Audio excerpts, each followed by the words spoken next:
Everyone আসসালামু আলাইকুম, আশা করি সকলে ভালো আছেন। তো গাইস, আজকে আমরা যাচ্ছি আমাদের সাকাইতুল ভাইয়ের শ্বশুর বাড়িতে। তো দেখতেছেন এর পিছনে ভিউটা কি সুন্দর, কিন্তু না, আমার নর্মাল ক্যামেরার জন্য দেখানো যাইতেছে না, দেখানো যাচ্ছে না। তো কেউ কিছু মনে করার কষ্ট করবেন না, কষ্ট নেবেন না, হ্যাঁ ঠিক আছে না। তো সাকাইতুল ভাই, আপনার কেমন ফিলিংস হচ্ছে? হ্যাঁ ভাইয়া বলুন।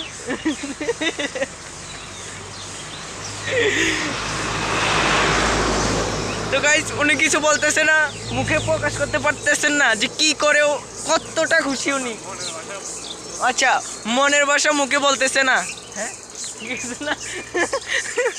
তো গাইস, আমরা বাড়ির কাছে গিয়ে তারপর আপনাদেরকে দেখাবো। তো